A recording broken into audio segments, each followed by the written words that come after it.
haven't talked to her in a minute. Maybe a day or two, I think. A couple days. I have to ask her about that. That's funny though, Slow-Mo. That's a funny story, man. I'm trapped in a cage of love. Man, people on the internet are just wild. Crazy too. So, what's up, everyone? Welcome to another Brat podcast. We are an affiliate of the Inner Circle Network, and we are live with podcast number 121 on this beautiful Wednesday evening. We have with us our returning guest. We got J-Dub, a.k.a. Kratos. J-Dub, what's going on, man?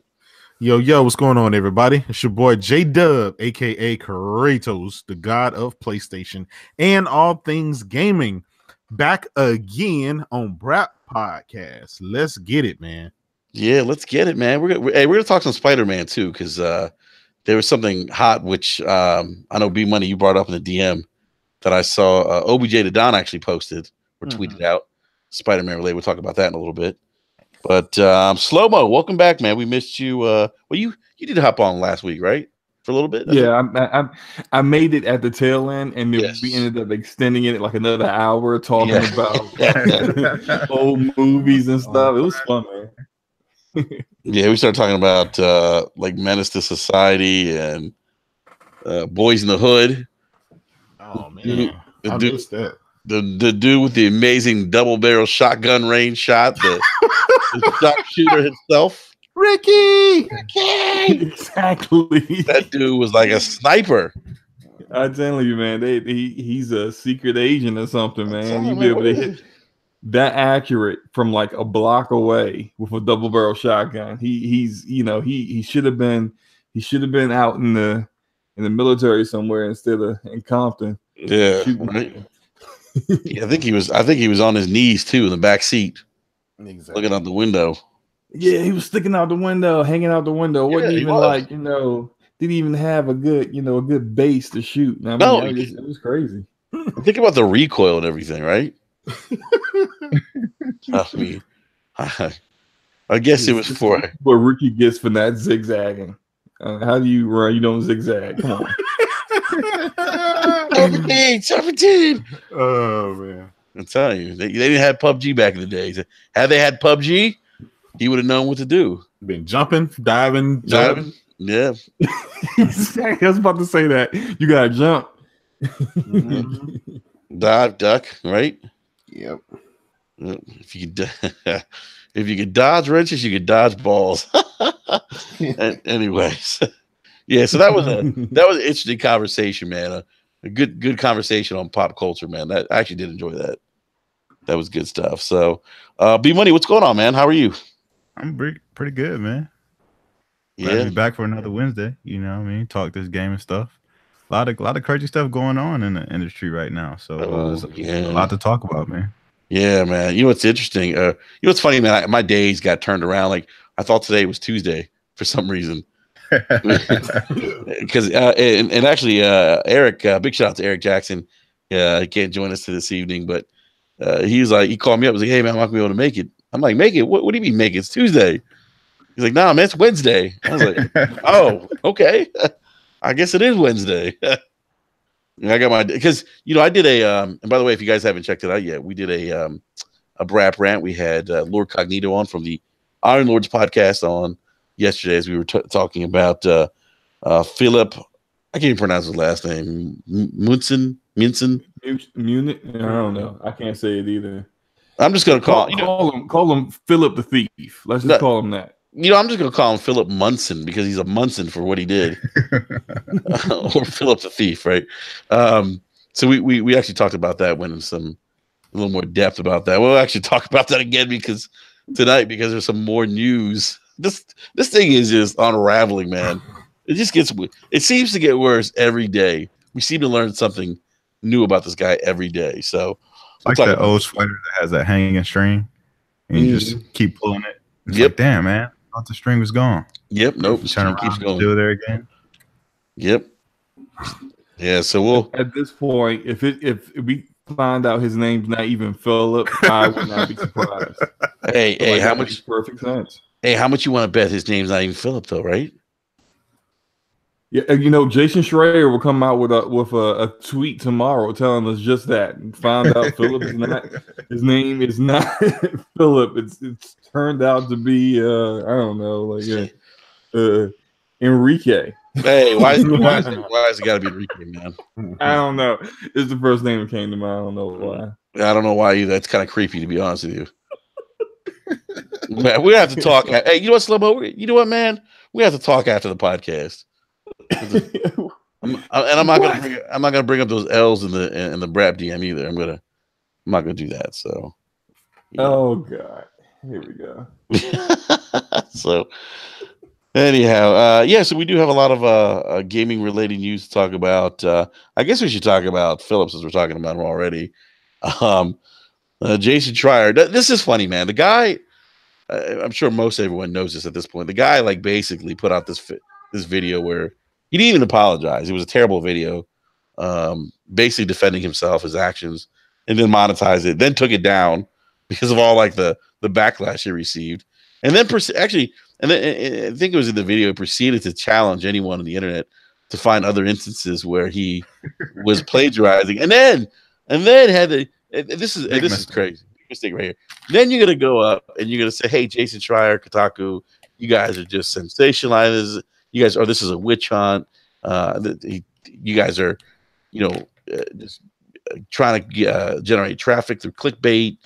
You can't find it. I dare you to try to find something else, more or less. Or not his exact words, but more or less what he did, right? Mm-hmm. And lo and behold, what does Jason Schreier do? What Jason Schreier always does. He gets the scoop. And he finds out other instances of plagiarism. Oh, man. And so it gets better. And Jason's like, I'm still getting DMs and stuff. People are sending me stuff. Some of the IGN, some of the folks who used to work at IGN start talking about their interactions with this guy. Who was it? I forgot B-Money. Who was it that I DM'd or posted the DM today? I forget her name now. Lily. Yeah, Lily. And she was talking about her interactions with him. And let me ask you something, guys. Did he sound like kind of like I don't want to say he was a creep, but he sounded like somebody who like basically kind of just uses people and then when he doesn't need them, kind of just puts them to the side. Yeah. Is that kind of the impression you got from Lily? That sounds like a lot of executives that work at pretty big companies. That's how they work their way to the top, man. Yeah, but it's interesting because she was like, she thought like at one point like maybe he was mad at her or something because he had told her like, you're welcome back anytime, to the show after she left the IGN, and now she's sharing all this stuff, and you kind of see where he was like relying on other people to do his job really. Yeah. And once she was no longer with IGN, he had no more use for her. So her coming back for what? Like for him, it was just like, why do you want to come back? I don't get it. For him, it's just, and the way she explained it is she was basically doing his job for him. I mean, if he has a talent, it seems to be to kind of manipulate people into, thinking he's a good guy and thinking that, you're just helping a friend out when really you're really doing his work for him. She was doing his job for him. And probably after she left, he probably just found someone else to do his job for him then. So it's really an interesting story. I mean, even comes out like he falsified his resume on LinkedIn. Yeah, it's like from some basic job description thing. I'm just like, what? Has he ever written anything?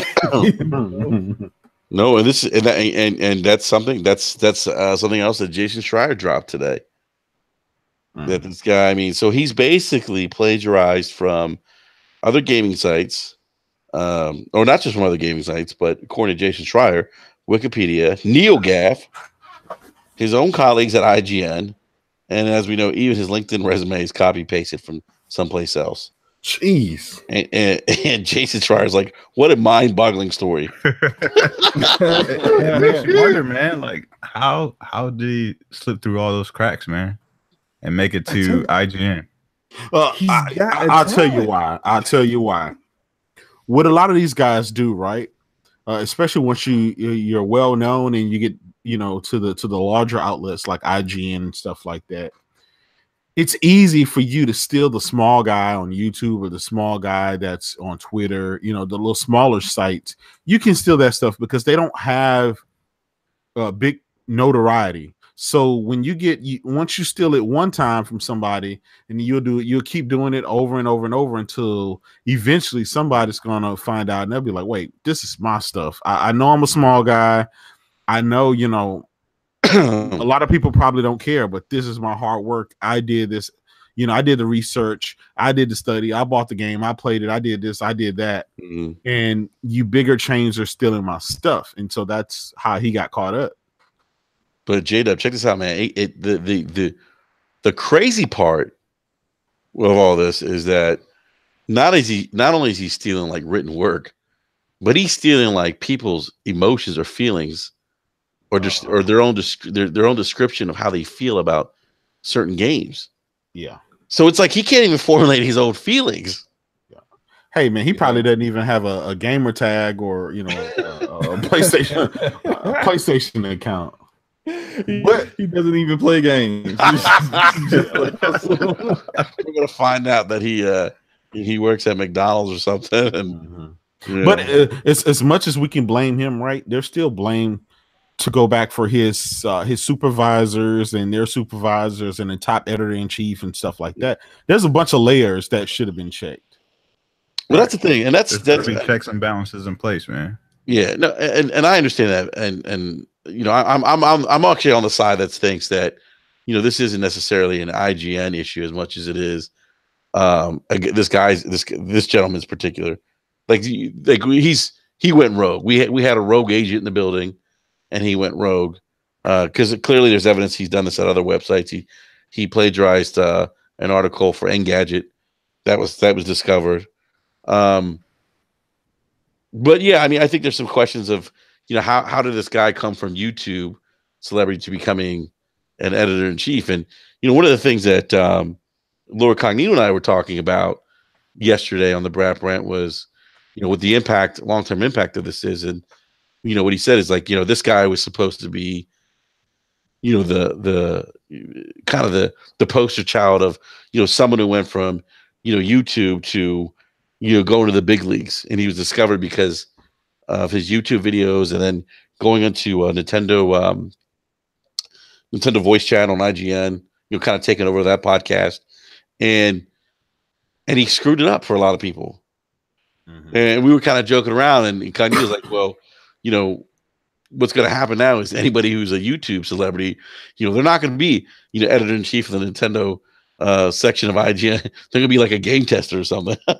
So, I mean, I and I think in that regard, it's like, okay, well, what was the motivation really? Was it a knee jerk reaction of, who was the guy that was at IGN that was, he was the like main host of Nintendo. No, of Nintendo's voice chat. Jose. Talking about? Yeah, Jose something. Yeah, Jose. Yeah, who he ended up going to Nintendo, right? Yeah, he works for Nintendo now. So maybe it was a knee jerk reaction of losing him because I thought he was great when he was on the podcast. That's my guy, man. And I felt like after he left, I felt like that podcast kind of went a little south. Like it was kind of like a little dull, I thought. And then when Philip came and he took over, he was like, I thought he was a great replacement for Jose. So maybe that's what happened. Maybe it was a knee jerk reaction. I don't know. I wasn't there. Who knows what happened behind the scenes? But even the editor in chief basically like called out Philip and basically said his apology is the worst apology I've seen since Kevin Spacey's. Dang. So I didn't mean to cut you off, when I know you were saying you had something you were saying something about maybe the vetting process there at IGN. Yeah, I mean, there's got to be checks and balances. So for all these discoveries to kind of come out now, it's like, where were all these eyes at before? Jason just took literally like 48 hours, and he found out all this stuff. Yeah. You know what I mean? So it just makes you wonder, you know, all those executives at the top, like, was that even something that they were considering? You know what I mean? Is that something that they even look at as far as, you know, bringing in talent from outside places? You know what I mean? So I'm sure it'll be something that a lot of larger publications will take a look at now, way more than they ever have before.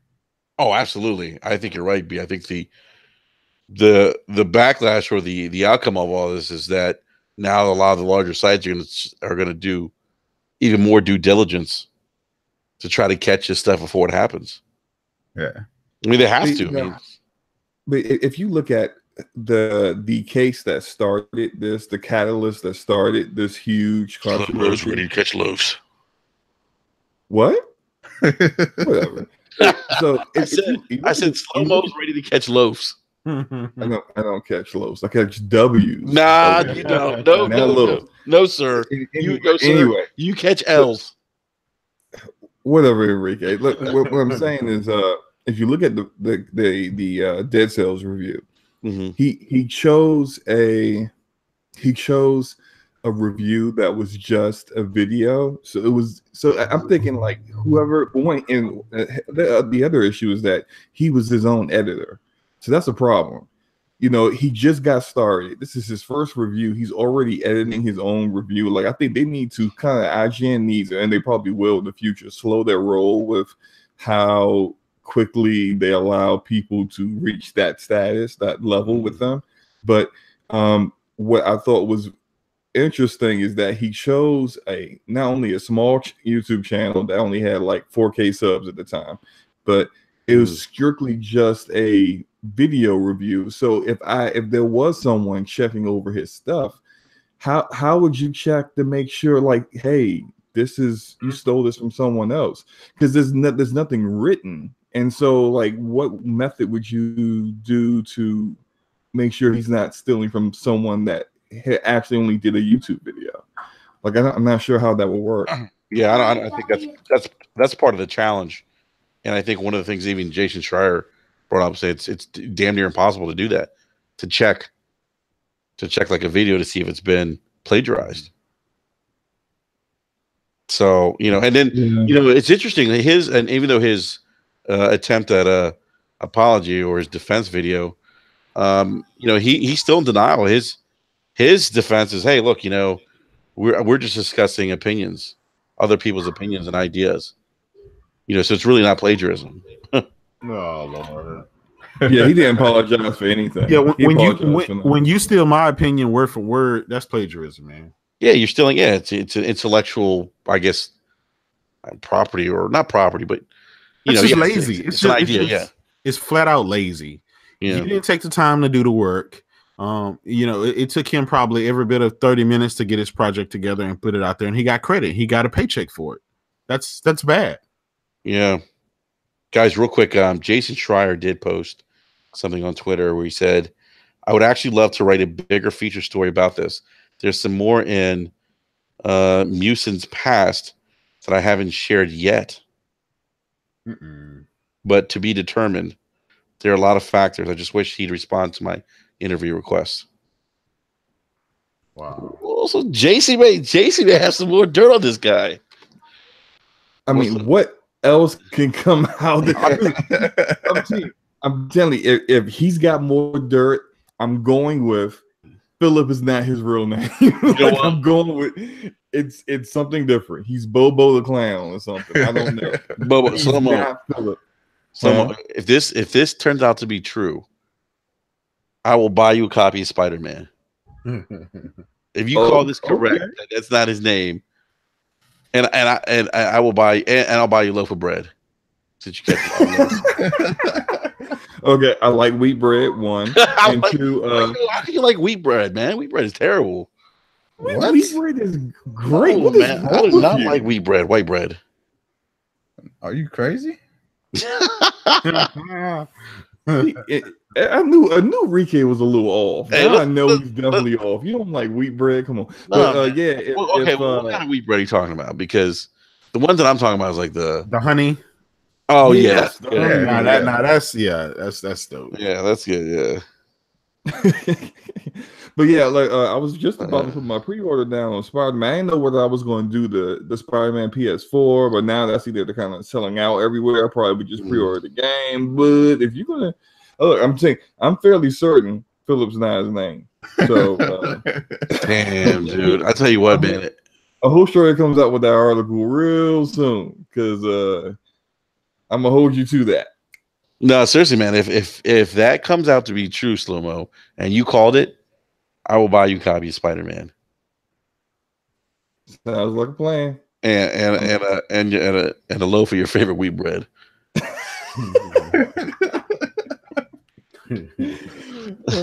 Wow, man. Yeah, so this thing is look, it looks like this thing, I guess, is just we're gonna find out more stuff. This isn't over. And when did this drop? Was it last Tuesday that this came out? Mm-hmm. Yeah. Oh my goodness. It's just gotten bigger and bigger ever since. Jeez, man, this might be like the biggest gaming media scandal ever, I think. I mean, I can't think of anything else that comes close to this. I don't know, man. I don't know. It's a shame, right? Because it makes companies look bad, and there are a lot of people that put in a lot of hard work. Mm-hmm. So it's bad all around. And then people are already claiming media bias and stuff like that. So you can imagine all the people that's running with it now. Well, some people.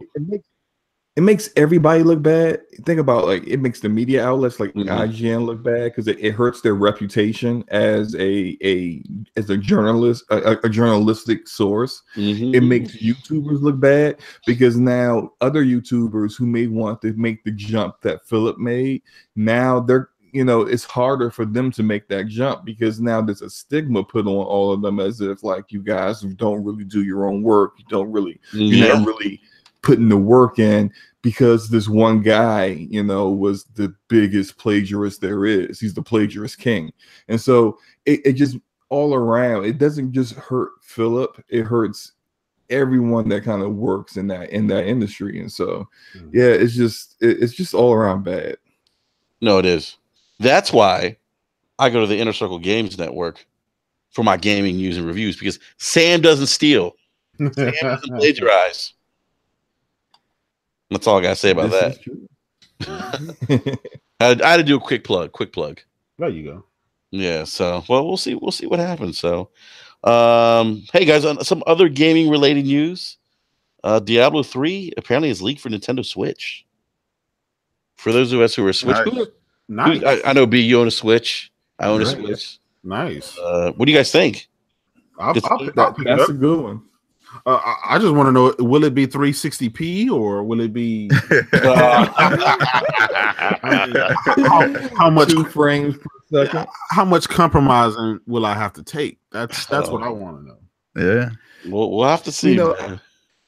I have Diablo 3 on Xbox. I don't think it's that, like, I think it can run Diablo 3 fairly well. I think the Switch should be okay with that. I think so. I don't know about frame rate though. I think visually it should be fine, but frame rate might be somewhat of an issue with the effects and how quickly the combat can go. But I mean, have they talked about like cross progression or anything like that? Because if I let's say if I had a Switch, I would not want to start over with building up my characters. I wouldn't want to do that. So I guess that would be for someone who's thinking about picking it up. That might be a topic of interest. Yeah, but you gotta believe though, and just kind of go back to what J-Dub was saying about performance. It's a last gen game, so you got to believe that it's probably going to run. It should run well on the Switch, because the original really last gen. Yeah, the original Diablo 3 launched 2012. Yep. Yeah. Yeah. I did it on 360. Mario. Yeah. It was. I did it on 360 or PS3. Yeah. It was eventually ported over to the Xbox One and then the PS4. Yeah. See, that's when it got on my radar then, because I wasn't doing anything PC wise back then. Still kind of that now, but yeah. Yeah. I enjoy the game. It's a fun game, and you know, it's kind of like got that looter game mechanic to it. You know, you can get so much gear, and after they made so many changes with like getting rid of the auction house and a lot of the crap that just wasn't fun, it got even better. But yeah. I mean, that's a good one. Hey, so I don't mean to interrupt you, man, but I want to go live chat here. T Gameplay says State of Decay 2 and Sea of Thieves was a bigger scandal than this. Sir, anyone want why don't we let someone on the panel weigh on this? Anyone want to weigh on this before I? All right, I'll bite. I'll bite. Kratos will bite. Not necessarily, man. Those games, you know, even though they weren't your cup of tea, you know, maybe not my cup of tea. Supposedly those games were successful because Microsoft is making a lot of money off those games. So I guess at the end of the day, to a lot of people, that's all that matters. Is if Microsoft, you know, wallets keep getting fat. That's all that matters. Yeah, but he's comparing that, to, you know, the plagiarism scandal. Yeah. I don't understand. I don't see how Sea of Thieves and State of Decay 2 are a scandal though. I mean, you say that maybe the Kraken without a body. Maybe he means that. State of Decay 2. I don't know. Maybe Metacritic scores or something like that. I don't know. Are you saying Rare plagiarized the real Kraken and they put that thing in the No. Oh boy. This is not what the Kraken is supposed to be. Well, you know, Sea of Thieves was inspired by Rise. Exactly. Or maybe because they have the similar Metacritic score, maybe they're copying each other or something like that. I don't know. Yeah, exactly. Yeah. B, what are your thoughts, man? I'm not rolling. He's not biting. Oh my goodness. Hey, T Gameplays, man. We always appreciate feedback and conversation in the chat. But you, sir, you're gonna catch a low for that one. Hey, tell him there can only be one Kratos. Yes, there can only be one Kratos. But yeah, I'm gonna disagree with that and say that the plagiarism scandal's a bigger scandal than State of Decay 2 and Sea of Thieves. So, oh my goodness, that was wild. Excuse me. Back to Diablo 3. So there's also supposed to be cloud supported saves, which I think is a feature more and more Switch games would need. I think we all would agree with that. Well, I think the reason why that is because remember their whole online infrastructure thing should be up and running next month in September. So that means that game is coming out after. So that means the bulk of the game should be updated to take advantage of their cloud save support and stuff like that. Gotcha. I'm surprised Nintendo's interesting. I don't want to go down that rabbit hole with them again. Some other details: up to 4 players can play together on a single Switch. Up to 4 players can play on 4 different Switch units wirelessly without an internet connection. Players can also team up online with the Nintendo Switch Online service, which, as you mentioned, Kratos launches next month. So, yeah, I probably won't pick this up. I got too many games to play. Yep. Yeah, I don't think I'll pick this up. I mean, I guess I'll catch it at like a sale during Black Friday or something like that. I might pick it up just to kind of have it on the go or whatever. But definitely not something on my radar, man. Too many other games coming. I'm gonna have to see that Digital Foundry review before I pick it up. Yeah. You want to see the technical? Yeah. I've bought. Basically every Switch game, and I'm getting to the point now where I'm going to take a wait and see approach. Some of these games are, I just can't accept that amount of compromise. So, especially on the third party front. Yeah. Well, wait, Kratos? You said you bought every single Switch game? Literally every single Switch game. Good grief! Well, especially even all the ones because I heard they plan on adding like dozens of indies per week. All that stuff. I don't know if you see, but every now and then I'll take a little small video of all my Switch games that I have installed on my Switch. Oh man, you got to put that back up, Kratos. Yeah, definitely. I'll do that a little bit later. Hey, Slomo, have you seen his racing setup? Yeah, I've seen that. Yeah, he's on point, man. Nice. Like, man, Jado's got like your house is like E3. Hey man, I love my gadgets. I love my my cars and my gaming. So hey, JW, you need to have your own like kind of like how we have how Penny Arcade has the what's it called? God, why can't I think of the name now? PAX. You need to have like a Kratos. Oh thing, yeah, Kratos PAX. You need to have like a Kratos PAX, man. Seriously. Anyone else Xbox Live down, by the way? I haven't checked today. Yeah, I've had trouble signing in. I wouldn't know. I've been in the mountains since Monday. So you're the mountains right now? Yeah, man. I've been on vacation in the mountains of Virginia since Monday. I'm back home tomorrow. Currently using my Samsung S9 as a hotspot to be able to be on the podcast tonight. Oh, there you go, man. There we go. Yeah. So good, man. Yeah, man. T-Mobile network 4G LTE is pretty nice. I'm surprised you're actually getting T-Mobile reception up in the mountains, because I have T-Mobile too, and I don't get shit, man, in the mountains. Yeah.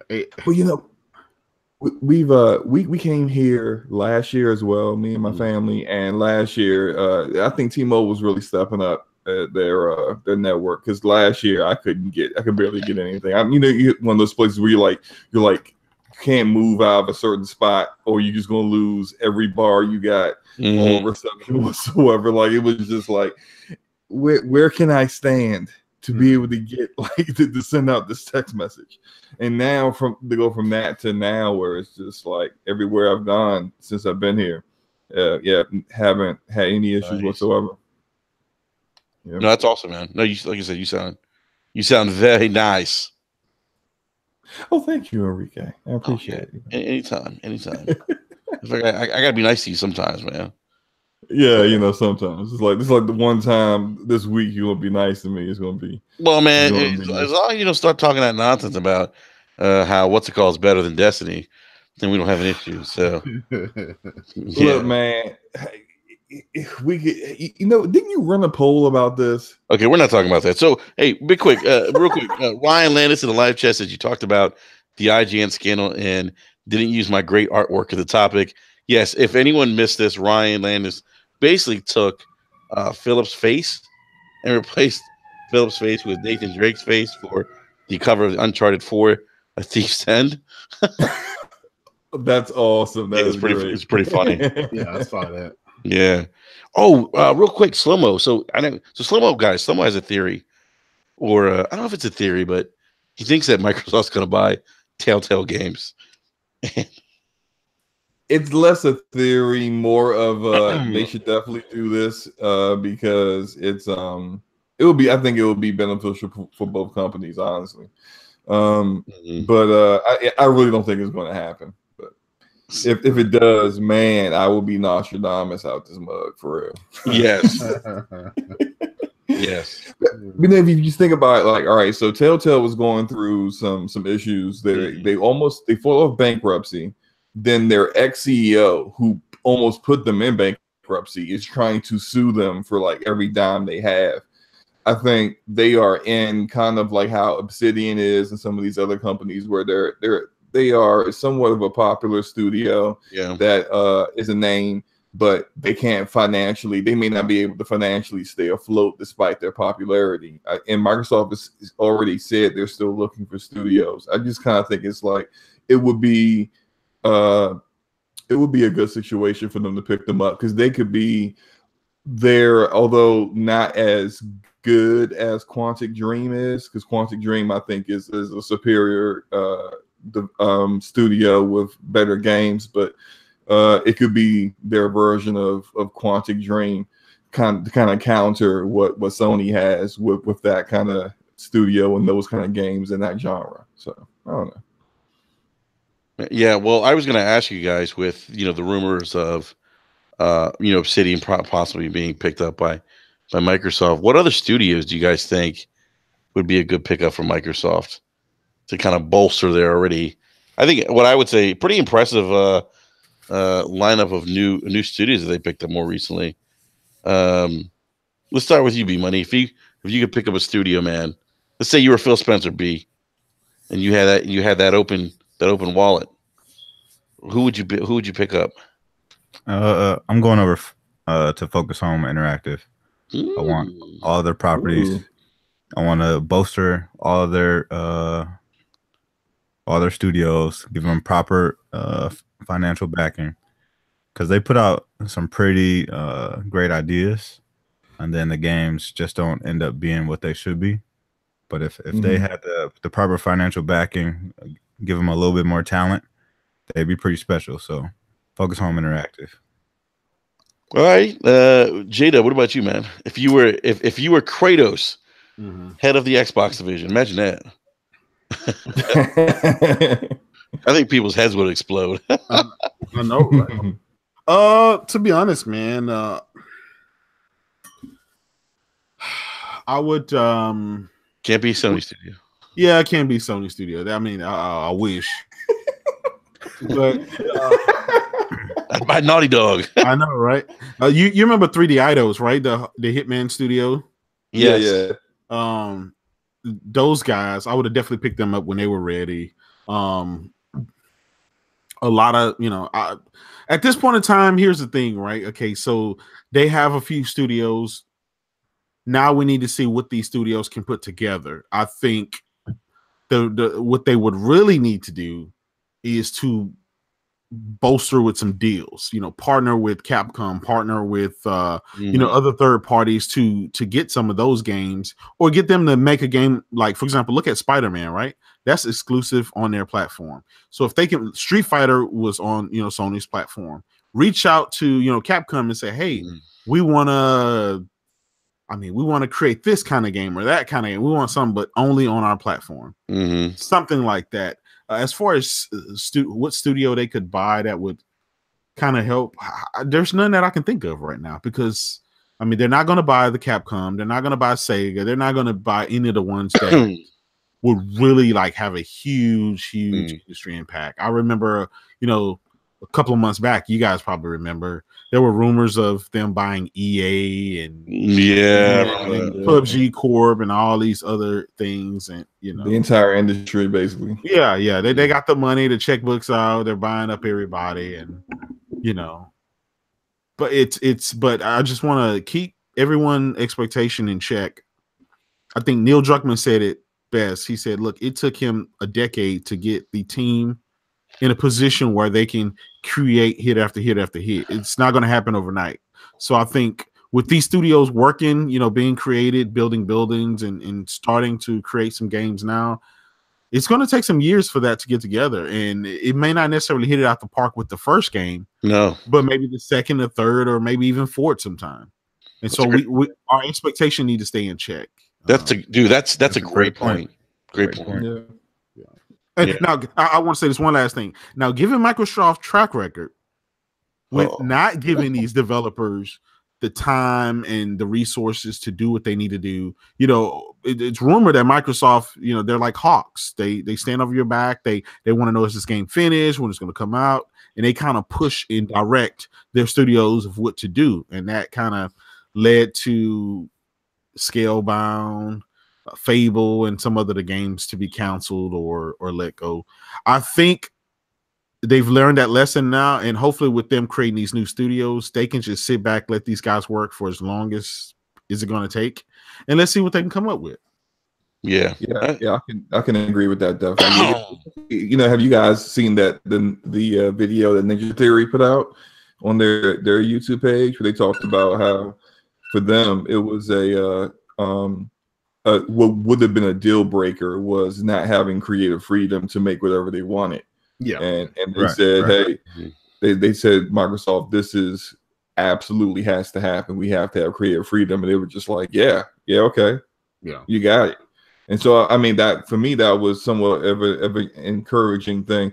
Now, if it came from Phil or Matt Booty, I'm just like side-eyeing it, like, okay, of course you're going to say that. But if it comes from, you know, actual developer that is, you know, a pretty prominent developer out here who everyone really respects, then that shows a little differently. Hey, you know, what if they just I was going to say, what if they bought some IPs? Because I've when it was first mentioned that the whole crazy rumor of them buying Valve, which was never ever going to happen in a million years, but I thought like maybe it was just maybe they were talking to Valve about getting IPs.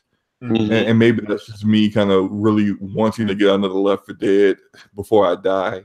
But probably not. But I mean, that would be something I would like to see somebody actually do something with some of the IPs that Valve is just letting collect dust right now. Yeah. I would love to see him just approach Capcom and bring the Onimusha series back. See, that's what I'm talking about. That's what I'm talking about. You know what I mean? Like, we saw the news about the whole Yakuza thing, and apparently, like, Microsoft and Nintendo didn't want it. But like, Microsoft has this great relationship with Capcom. They put out those whack-ass Dead Rising games over and over and over again. Like, go get a great IP, help Capcom bring it back, and just have it exclusive on your platform. Yeah, I do. Go ahead, Enrique. No, I was just kind of because I was going to talk about the that story of Sega shopping Yakuza. You know, I'm not surprised Nintendo turned it down. I was a little surprised, and I was actually a little surprised that Microsoft did. To be honest with you guys, because I felt like, you know, here's an opportunity to get a different game. They're shopping it to you. Why not? Right? It's a kind of game that you don't have in your portfolio. Why not? Yeah. Well, but what year was it shopped to them and they turned it down? Does anyone know that? Don't know. I don't remember, man. Because you know, Microsoft has had so much flux in management, and I would kind of wonder who was in charge and running things when that went down. Because you would kind of think like, but they also said idea. Here we go with the Defense Force. Yeah, but they also said Nintendo turned it down too, so it couldn't have been that long ago, because Nintendo typically, I mean, it's a Japanese company, they tend to get those type of games. So it had the reason behind that. It had to be because of the hardware that they were planning wasn't going to be able to run the game, or maybe they figured they had too many games that, you know, or it just didn't fit their portfolio. But I don't know, man. I don't know. That could have been Phil. You know, to me personally, I kind of feel like Nintendo turning it down is weird to me, considering up until this current platform, the Switch, they've always kind of had for a long time issues. Not always, but for a while, their platforms have had issues getting third-party support. So why would you turn a third-party game down? I would, if I was them, I'd be like, oh, you want to actually put a game on our platform? Sure, please, go right ahead. But for them, I mean, I guess, and maybe it was the pitch. I don't know. It's not enough information for me. Yeah, no, I don't know. Well, this goes back to 2011. I just looked this up. This actually goes back to 2011, and Sony actually, it was pitched to Sony at that time, 7 years ago, and Sony was basically like no too. So yeah, it's interesting, but still, I mean, it's again, this is I mean, I guess if you look at 7 years ago, height of the, Xbox 360, I guess I kind of see why. I mean, it's the Dom Matrick days. Yeah. Well, because Microsoft would have picked up anything that had guns in it, any kind of shooter. So that game doesn't really fit Microsoft's MO anyway. It didn't have enough shooters, enough blood. It didn't have any cars or guns in it, and that's typically what they've kind of been shoehorned into having. Yeah. That's it could also, because considering you said Sony turned it down in 2011 too. Yeah, I mean, it sounds to me like 2011, Yakuza was on PlayStation. Yeah. Oh, okay, then it wasn't. You know, back in them days, I mean, Sony was going out of business anyway, pretty much. So I don't know if that had something to do with it, but Kratos, according to some people, they still are going out of business. According to some people, Sony has never innovated at all, ever. Yeah, That's just they've never done anything that was innovative. They've consistently put out failed products. Yeah, that's funny. That's funny. Oh my gosh, people are too funny, man. This community is great sometimes. Yeah, that revisionist history. Yep. Oh man. Yeah, but that was an article that I just pulled up from. Actually, I just pulled up something from Destructoid in 2011 that talked about that. So that's why I'm talking about that 2011 timeframe. Well, Yeah, right now, go ahead. Go ahead. And I was just going to say I've never played a Yakuza game, but I just recently picked up Yakuza 0 on PS4 a couple weeks ago. I want to give it a shot before the fall games hit, and I just go into a fog of not being able to play anything on my backlog until next year. So yeah, I'm looking forward to it. Yeah, Yakuza gives me my Shenmue fix. Yeah, Yakuza's dope, man. Yeah, that's what I keep hearing a lot of people were saying is similar to, which I enjoy Shenmue. Yeah, it's if you played Shenmue and you like Shenmue, you'll definitely love Yakuza. Yeah. It's so funny, man. I still have Yakuza. I need to go back and finish it. I haven't finished it yet. My backlog is real. Yeah, big time. Yeah. So, other game related news: Patrick Sunderland. I don't know how to pronounce his last name correctly. He's the he worked at Electronic Arts or EA. He was the did you guys hear about this? Yeah. So he was the chief. What was his title there? I just had it written down here somewhere. Now I can't find it. He was the chief of game design or something like that, or game operations. I think it was like game design or something. Yeah. Well, check this out. So he's announced that he's moving on. Actually, the CEO Andrew Wilson basically addressed his departure in an open letter to employees, saying that he's gearing up for his, in quotes, his next life adventure. The guy's 44 years old and made like $47 million last year, something crazy. Jeez. Yeah, jeez. I'll go have a new life too. All right. Do whatever the hell I want to do. This is according to Wikipedia, by the way. I looked him up. It's according to Wikipedia. So, but he was actually really he's kind of the force behind the Frostbite engine early on. Boy. He's formerly CEO of developer DICE, and then moved up the ranks at EA after they acquired DICE. So he's leaving. You got to imagine he's probably going somewhere else. I don't see. I mean, maybe think Amazon.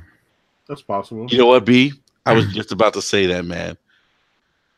Because we know going to Amazon. You think he's going to Amazon? I wouldn't be surprised. What about Google? Yeah, I have to see. I thought Google was more of a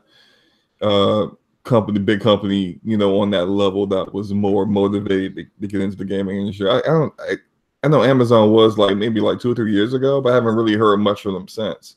No, they've been gearing up, man. I feel like they've been gearing up on the down low. Yeah, they have. They've been gearing up. The last thing I heard from them is they bought the Crysis engine. Yes, they did. Yeah. I'll tell you guys this. As good as that sound, you got to realize, man, like Nintendo and Sony, they have a long history in gaming, and I just can't see anybody coming out being able to hang with those guys. They have gaming is in their blood. It's in their DNA, especially right now with Sony, right? It's Sony, was supposed to be in an attachment and an accessory attached on to the Super NES, and they ended up doing their thing with the PlayStation. And so ever since then, they've been doing video games, especially now in 2018. The whole Sony is riding on PlayStation, and I just don't see. I don't care how much money you have, Google, Amazon, or anybody else coming in here and just changing that. I mean, they have it would be like Microsoft starting over right now, right, with all these new studios that they're creating. They would be the same thing. It's like, okay, well, we got some studios, we're making some games, but we have to see how this stuff turns out. And we know it took Nintendo and Sony a long time to make some games that it's just a constant hit to make these franchises, and that's what you're looking for. You're looking for long-term franchises, not just a one and done hit game, or something that's going to sell a couple of million copies. So yeah, I think it's going to take them. Somebody would have to at least put a decade into this industry in order to get to the pedigree where they're able to compete with Nintendo or Sony, or even Microsoft for that matter. Yeah, I agree with that, but I don't even think Google or Amazon or any company that's probably going to go for more of a digital or streaming avenue would even consider Nintendo or PlayStation competition directly. You know what I mean? I think they're going for a totally different avenue, and they'll have their own group of gamers that they're targeting. Yeah. Who is that? Who is that though? Who is that crowd? I mean, that could also be targeted directly to the mobile crowd. Everybody keeps telling me like how big this mobile gaming is, and like to me, I really don't give a damn about how big mobile gaming is. Yeah. But it's this phenomenon, and like all these people are playing these mobile games, and that's directly who I think Amazon and Google would be targeting. They want the Fortnite player. They want yes, they do. Who spend so much money on Fortnite, a free to play game, but the battle pass for each season is $10, and then so you're spending $10 every 3 months on the game. And then every now and then they hit you with like some really cool emotes and really cool popular dance that just popped up or whatever, a new skin. And then, you got to get that. That's $5. Like these kids, they're spending so much money. I keep hearing about parents getting pissed off that their kids spent like $500 of their money on Fortnite. And where do you think that model came from, though? That came from mobile. Yeah, it came from mobile. That came from Clash of Clans. That came from Candy Crush, all that. That's where that model came from. Yeah, I can see that. Yeah, I mean that's a great point, B and Slow Mo. Yeah, I mean they want that Fortnite crowd, and like just imagine like you're Amazon and you have a game like Fortnite available on your Kindle Fire tab, whatever they're called, the Kindle Fire tablets. I don't know what the fuck they're called. They called it. Well, I mean, Ouya was, I think, probably a little bit ahead of its time. You know, and they had a content issue too, I think too. But imagine like a game like Fortnite, and you can have it on your Kindle tablet or a Fire Stick. You know, but here's the thing with that, right? If it's Google, then obviously, it's going to be tailor-made for their tablets and their phones and stuff like that. Yeah. But you still have the big guy the big gorilla in the house, and that's Apple. And with Nintendo partnering with Apple to put some of their games on there, with Fortnite putting their games on there, there was another game that's it's strictly on Apple, but it's not on. You have to jump through hoops to do it for Android. What was that? I'm not sure, man, what game you're talking about. I can't remember. There was this other game that's out. But you can't take your eyes off of Apple, too. I mean, they are the richest company in the world, and they've been dibbling and dabbling with gaming and stuff like that themselves. So I just... If any of those guys got into gaming, right, that would directly threaten Nintendo. Because Nintendo is I mean, right now they are the mobile platform. That's what the Switch is, and it's doing very well. But it's also, yeah. I mean, you're right. Like, it's mobile, but I look at the Switch as not mobile or not traditional home console. I look at it, it's a hybrid of the two. Yeah. Right. You know, and I think the reason for its success is that you can take it with you on the fly. Yeah. You know, and then obviously its success is more so I think it's a combination of the hardware features, but also at the end of the day, it's all about content, right? Yeah. Right. And the content Nintendo has. I mean, no one else from a mobile perspective has the iconic franchises that Nintendo has. Strongest IPs in the game, man. Yeah. That's true. You know, I think something that's a little bit encouraging. No, not really encouraging, but to me, because I don't really care. But it's interesting that maybe Google is really taking this seriously. Is that I heard they were interested in acquiring dev teams. They were interested in acquiring studios to make exclusive content for them, which is really a better method of going about it than I think the way Amazon was trying to do it initially, because if you don't have any kind of exclusive, unique content to your platform, what use are you? You know, you're not. There's no purpose in me getting your platform when you're not providing anything differently, which is essentially the problem that Microsoft has had this generation with the Xbox One, is that the content, the exclusive, unique content, just wasn't good enough in some cases, and or you know, high profile AAA, or just essentially just not good enough, period, compared to their competition.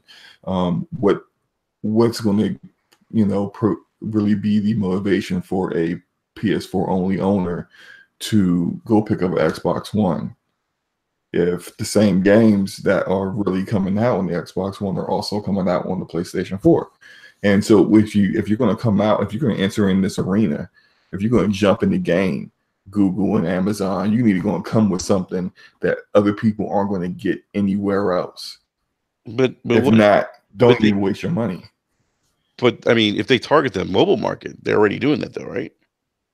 Yeah, I mean, yeah, but then like I can get those same games on my Samsung S9 Plus. So, like, why would I need to buy your device, right? Yeah, but here's the thing, though, right? These smartphones, you know, the Samsung Galaxies, the iPhones, they've been out for a long time now.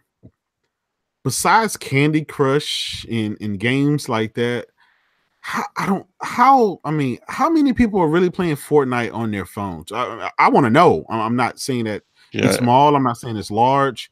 I just want to know, because I just when these guys talk about mobile, when I think of mobile, I think of my iPad,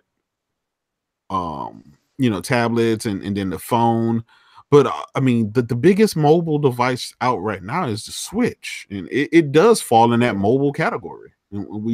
I know some people want to say, hey, it's a console or it's a hybrid. It's still a mobile platform. And I just Nintendo, I don't know, man. I don't see how. I mean, Nintendo is still the big elephant in the room, and they command handhelds, and they always have, and I think they always will. I want to see what impact would this have on Nintendo. I mean, if I don't think any, really, because I still feel like Nintendo is still. I mean, as much as Nintendo probably would say they don't, they still do compete with Microsoft and Sony. Sure. I agree. In that traditional console space. Yeah. I mean, they would probably tell you otherwise, but we're Nintendo, we do our own thing. Yeah. But I think in that, I don't see them as being, you know, competitors, or I don't think they would even look at Amazon and Google as being competitors to them. And to B's point, I think Amazon and Google would try to go after that mobile market. Yeah. Try to capture that, you know, kind of be, you know, the players in the mobile market for video games, kind of like the way Apple was for, and probably still is with music. Yeah. You know, like iTunes. Mm-hmm. You know, so we'll see. Time will tell, as they say. Yeah. Yeah. So that's interesting, though. That's interesting perspectives there. So Slow-Mo, your perspective was pretty bad, I gotta say. You know, it's okay, Enrique. When I'm right, you owe me like 3 games instead of just Spider-Man or whatever. Whoa, where'd you get 3 games from? I just pulled that out now. Yeah. What? 3 games. Not just Spider-Man. Dude, we never agreed on 3 games. I'm kidding, man. We never agreed on that. I said, I'm kidding. Yeah. Hey, by the way, I kind of go back to Telltale games real quick. I just finished Tales from the Borderlands. Mm-hmm. Oh my How'd god, you like it?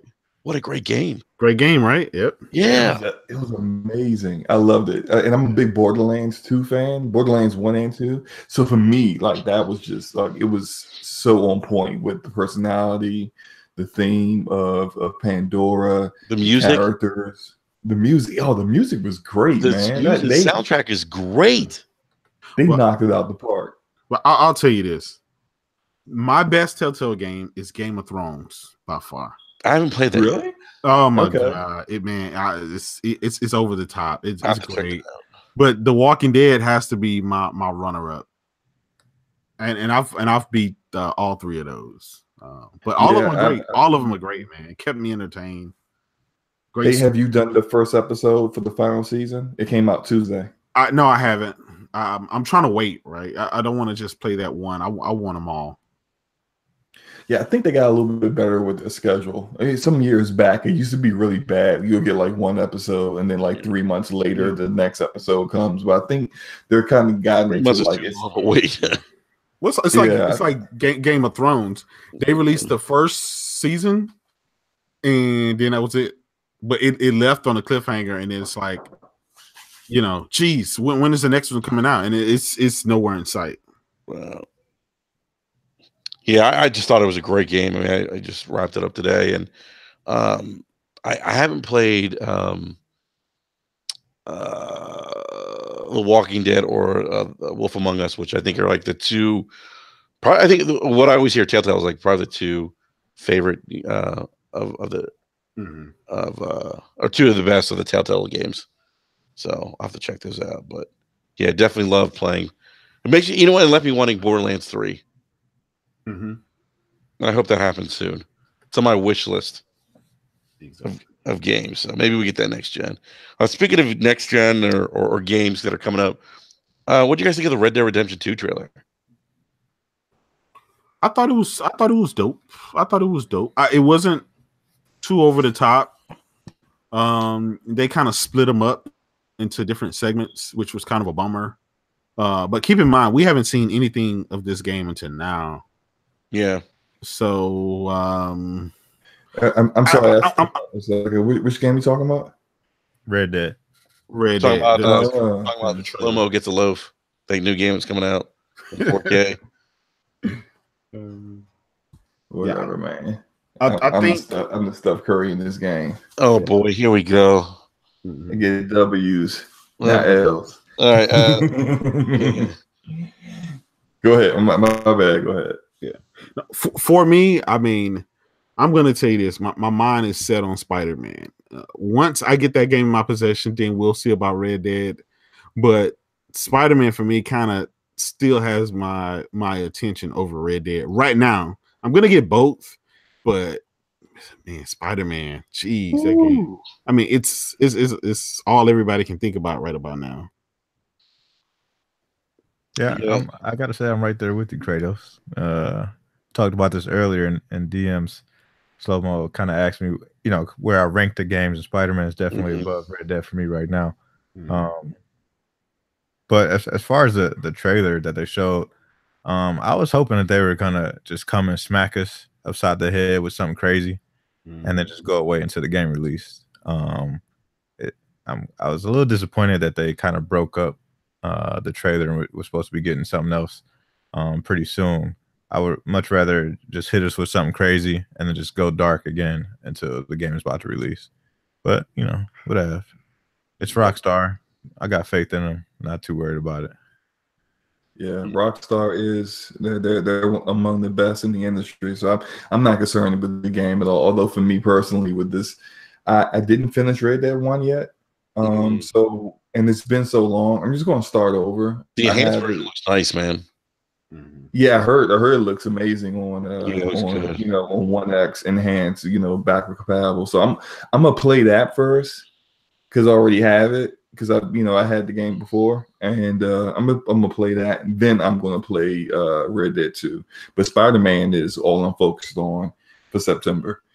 I'm playing, but like when that game comes out, like don't talk to me because I'm not doing anything. I'm not doing anything or playing anything else. That's why I'm trying to get like all my Warframe in now, or finish my shields on the Division. People asking me to help them with this Solstice stuff on Destiny. Sure, yeah, I'll help you out. I got you until September hits. Then don't talk to me because I can't help you with nothing after that. It's just gonna be Spider-Man. And then maybe after I finish that, and maybe after I finish it like 2 or 3 times, then I can look at something else. That's funny. Hey, by the way, quick shout out to Chief Tomei. He actually mentioned something, other game related news, that THQ Nordic had acquired the IP Time Splitters. Yeah, man, and Second Sight, man. And Second Sight. A lot of people don't remember Second Sight, but Second Sight was dope too. Yeah, I don't remember. I don't think I remember Time Splitters because I had it on the OG Xbox. Or I'm sorry, I had it on the GameCube, but I don't remember the other. I don't remember Second Sight. I don't think I ever played it. It was pretty good, man. Yeah. No, just did you ever play Time Splitters, Slimo? No, I remember it coming out. I don't know what else.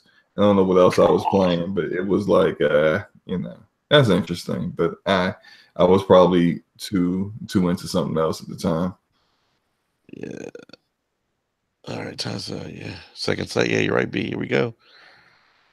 Yeah, I remember Second Sight vividly because it was made by Codemasters, and then Codemasters went on to make Grid, which is one of the best, most underrated racing games that's out there. Oh my God, remember Grid? Yeah. Codemasters put out some good stuff. They did, man. Racing games, yeah. They did. Yeah, they did. Speaking of Spider-Man, I'll tell you what, Sony's the master. They're the masters of marketing. They kill a game, man. Nobody does it better. No, they do. They do. I mean, I just can't. Look, Aaron Greenberg, you're a cool dude, but you gotta step that marketing game up, my friend. Yo, I'm still alive from King David. Yo, Aaron Greenberg need to go in the bushes, man. I'm sorry. Microsoft marketing is trash. Even in the United States, I don't see anything. This should be the area where Xbox is everything. Everyone hears about Xbox all the time. You can't throw a rock without seeing the Xbox advertisement. This is like your home court. And you just getting outplayed by the competition everywhere you go. There's a daggone Spider-Man Subway. I would have never even thought about that. That's such a great idea. Like, what are y'all doing? What are you doing? Like inside Xboxes, is that all you got? That trash thing you got going on Mixer and YouTube? Get this. Yeah, Aaron Greenberg. They have a budget marketing department. It's a budget, right? It's like the executives. They just kind of advertise stuff themselves. Whereas Sony, I mean, they rent out complete, basketball stadiums during the halftime game and show you God of War and stuff like that on the floor. And they have billboards, trains, subways. I mean, they put it's in your face. Like they even advertise on the Xbox dashboard, the Spider-Man. And that's sad. That's Sony, man. They plaster their stuff everywhere. So it's great, right? That's marketing. Wait, do they really advertise on the Xbox dashboard? Yeah, I saw a video of that. Oh shit! That's wow. So much. Look, man, I watch an NFL football game, an NBA basketball game. This game is brought to you by PlayStation. Like, it's everywhere. That's expensive. It's expensive to get your name shout out at an NFL football game. But you know what? These companies spend that money for a reason. Yep. Because it's worth it to be in the minds of the consumer. Every time they think about a video game, they're going to think about PlayStation because they kept seeing commercials about PlayStation. You want to get the casual audience tuned in because that's where the bulk of the sales are going to come from, the hardware sales are going to come from. And then if they already have the platform in their house, so they see a game they might be interested in, they ain't going to go out and buy the competition and then buy the game. They already got the hardware right there. They're just going to buy the game and pick it up. This is marketing 101. And it's like, Microsoft didn't go to class, apparently. it's crazy. I thought Sony was broke. How are they able to spend all that money on advertising and billboards and stuff? Apparently they're not. I mean, that subway train, I mean, it had red Spider-Man seats. Yes. Yeah, man. I was like, what? Not just the Spider-Man seats, the inside was red. Yeah. And I'm like, I think I saw an advertisement with J. Jonah Jameson. Like, you know how like in the subway they'll have like an advertisement on the wall or something, but it was like the newspaper, is it the Daily Bugle? Yeah. There was a Daily Bugle advertisement with J. Jonah Jameson up there. I'm just like, what? That's some thought to it. That put some work in it, huh? Wait, did you say Jenna Jameson?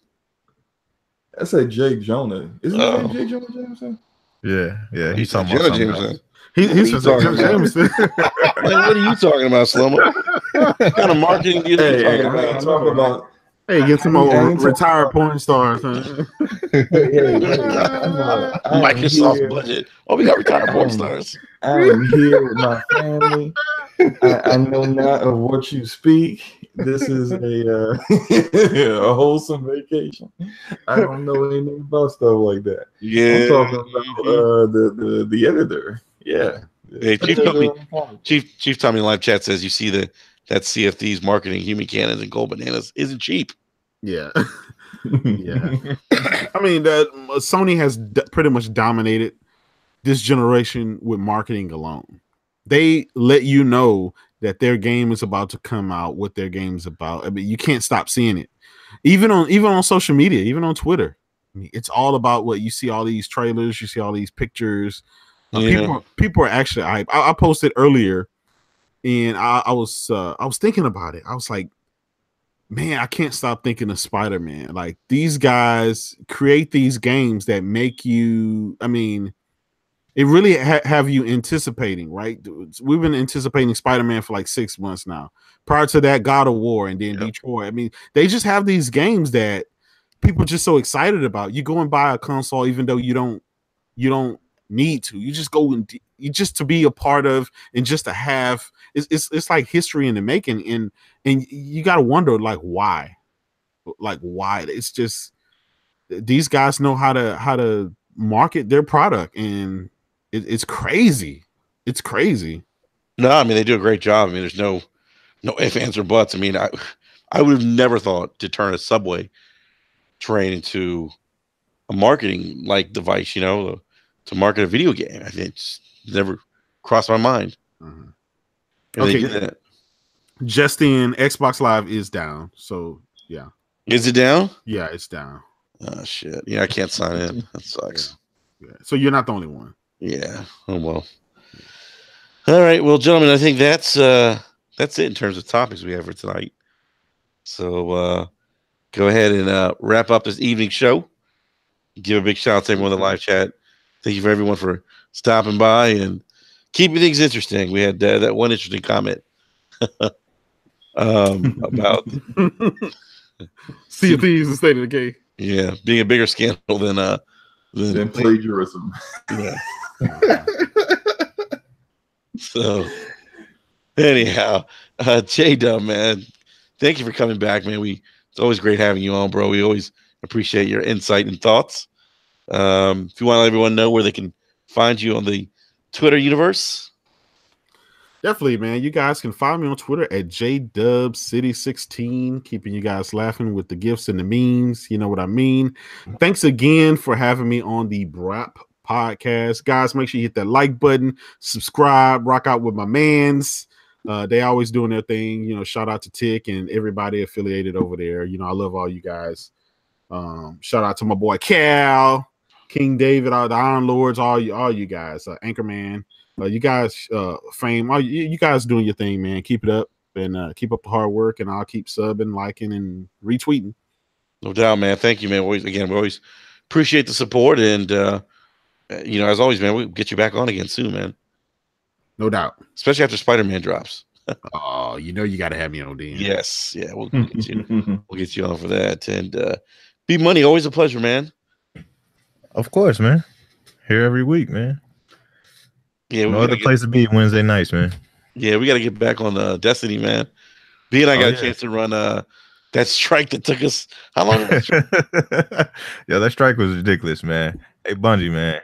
I thought it was level. What was it supposed to be 270? No, it was level 270 Nightfall strike. Yeah, man. And we were like 3. Yeah, I was 300. I think you were 340, 345. Man, it was taking us forever. Yeah, muscle through that. So, hey, man, fix your shit, Bungie. Remember those nights? Yeah, man, falsifying documents out here, man. Yeah, it's damn nights, man. And we're like, what is going on? hey, B, you can't tell Bungie to fix anything without having to pay extra money, okay? So you just by virtue of you saying that, now everything like Forsaken will be like $65 now because you did that, new stuff they gotta fix. I am looking forward to Forsaken though, man. Forsaken looks like it might bring a lot of people back, so I'm excited about that. They made a lot of big changes to the game, as far as the weapons and the combat and stuff. So looking forward to that stuff, man. Definitely will get me to play Crucible a lot more and mess around. So looking forward to it. Hey, doesn't that drop the same week as Spider-Man? It does. It actually drops 3 days before, so I'm playing it for 2 days, and then I'm forgetting about it when Spider-Man comes out. Jeez, I'm going to be the same boat as you, B. You know. That's going to be funny. That's going to be very, very interesting. Yeah. Well, Slow-Mo, man, always a pleasure, man. Thanks for joining us, man, from the mountains. Oh, yeah, I had to make it, man. I was like, I'm going to figure it out. Because I gotta get on Brat, man. I gotta talk to my fellas, gotta talk some gaming. I've been talking to little kids and cleaning up butts and just that's the life of a parent right there, man. Yeah, just being a dad for 3 days with terrible cable TV and I need to just elite. If I can't play a game, let me just talk games with some with the fellas and shoot the breeze. By the way, I can't wait because I before I left I was playing Warframe and I just got the Rhino Prime Warframe. It's like one of the best Warframes in the game, and I'm like almost max leveled it, and it's just Warframe is like one of those games where you put it down for a little while, but once you pick it back up, it's just like riding a bike. You just get back into it. You can't put it down. I love me some Warframe. So as soon as I get back tomorrow, I'm cranking it up. I got max rank my Warframe. I just hit mastery rank 12 before I left on Sunday night. So I'm trying to do some more. I got like 3 more Warframes to get up and a bunch of weapons and stuff. So yeah. Hey, Slow-Mo. Yeah. I can tell by you playing Warframe and playing the Division that you really like building your character. Oh yeah. Did you play Monster Hunter World? Like, did you get into that? I did. Yeah. I did play Monster Hunter World. So with me, when it first came out, I was really excited. I was playing with it. But the thing is, with me, it was the gameplay loop of Monster Hunter World that I just couldn't get with. And I was using the charge blade, and so I would kill enemies, and it's the whole like you fight the monster, it gets hurt, it runs, you chase him down again, you're fighting him again. Like it was cool, but it got old fast for me. I did like the build perspective, and I would stay at the little hub world, and I'd just be messing around, buying new weapons, messing around, with my armor. I love that part of it. Like for the Division, that's probably the biggest thing I do in Division. I have literally every single gear set there is, all 13 of them, all maxed out. And all the different quirks and min-max and we got some breaking news. Uh-oh.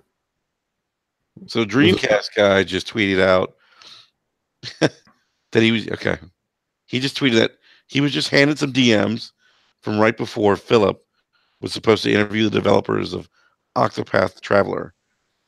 He says this man couldn't think of a single question to ask them about their awesome game and needed help with even the most basic stuff. WTF? Question. Wow. So you're doing an interview and you couldn't even be like, so what's it like making a game?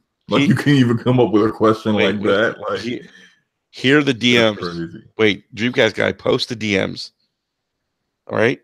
Philip says, hey, so I'm going to be interviewing the Octopath Traveler devs this week. I know this is a little random, but do you have any ideas for questions I should ask them? I haven't really been following that game, so I'm having some trouble thinking of interesting questions that fans would want to know. He hasn't been following any damn games. Yeah. So whoever he was DMing replied him. Yeah, whoever he was DMing replied and said, I could probably come up with a few. And he replies, that would be a huge help. Yeah.